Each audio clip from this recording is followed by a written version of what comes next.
ہمارے شہید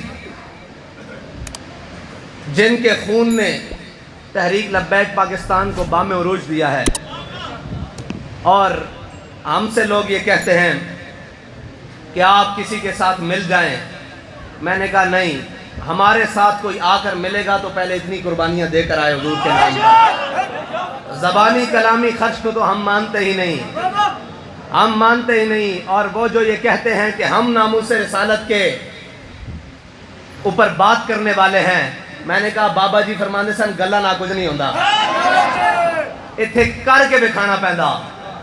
اور بڑے بد نصیب جو قرار تک نہ پہنچے، بڑے بد نصیب جو قرار تک نہ پہنچے، در یار تک تو پہنچے دل یار تک نہ پہنچے۔ آج سارے تعلق چھوڑنے پڑے، آج ساری چیزیں چھوڑنی پڑی، آج ہر چیز نے منہ پھیر لیا۔ ہم نے کہا تھا پہلے ہی کہ میرے ہاتھ میں تھا جب تک میرے مصطفیٰ کا دامن۔ اگر تم نے حضور کی ناموس کے لیے اس وقت قدم اٹھایا ہوتا تو آج یہ دن نہ دیکھنے پڑتے، آج یہ حالات نہ دیکھنے پڑتے، آج یہ نہ کہنا پڑتا کہ خط آیا ہے، اس خط نے میری حکومت گرا دی ہے۔ میں نے کہا کبھی خط بھی حکومتیں گراتے ہیں؟ حضور کا غلام ہو، لشکر آ جائیں 72 دے کے کربلا میں حق کا علم نہیں گرنے دیتا، خط سے حکومتیں کیسے گرتی ہیں؟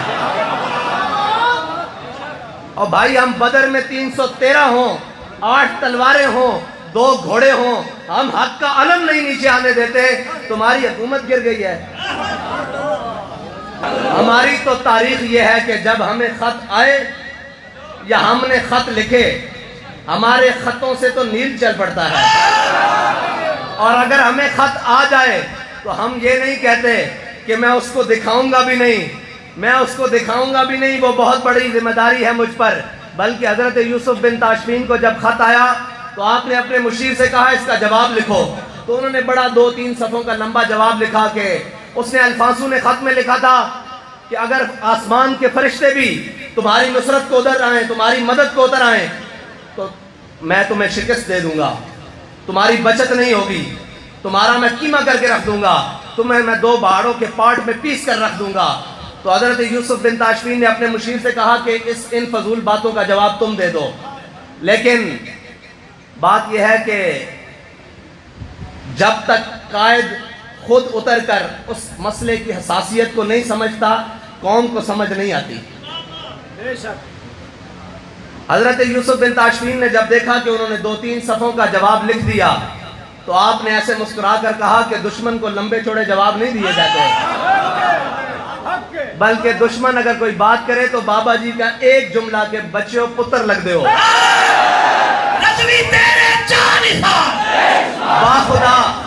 با خدا جب سارے ظلم انہوں نے کر لیے نا، سارے ظلم، اور جب بتایا گیا کہ ہمارے درجنوں شہید ہو چکے ہیں اور جناب جو ان کا بس چلتا تھا وہ انہوں نے کر لیا، اس کے بعد مجھے مسکراتی ہوئی بابا جی کی ایک تصویر جیل میں عکس بنتا تھا آنکھوں کے سامنے کہ بچوں پتر لگ دے ہو، اجے میدان لگنا۔ اور یقین جانے اس جملے نے جتنی تسلی دی شاید کسی بات نے تسلی نہیں دی کہ تسی جو مرضی کر لو، جو چاہو ستم کر لو اور بھی کھل کھیلو، پر ہم سے قسم لے لو کی ہو جو شکایت بھی۔ اس کی ایک وجہ ہے، شکایت ہوئی کیوں نہیں؟ باں کر اٹھ دن 10 دن بعد، 8 دن بعد، 6 دن بعد، مہینہ اے آخری دن ہوندے۔ ایک اور بھی مجاہد ناموس رسالت بن کے اندر آیا سی، 10 گھنٹے نہیں کٹے، بالکل کند نہ کند سی، چیخن دی رون دی آواز آوے۔ اس دی وجہ یہ نہیں کہ ساڑھے اندر کوئی کمال ہے، اسی کہنے ہیں جو چاہو ستم کر لو اور بھی کھل کھیلو، پر ہم سے قسم لے لو کی ہو جو شکایت۔ اگلی گل ہے کہ شاہوں کے تکبر سے بھی دب کر نہ رہا میں، آخر کس بارگاہ خاص کا گدا ہوں میں۔ بابا جی فرمانے سے جھلے ہو مالک کنڈ نہیں لگن دیتے۔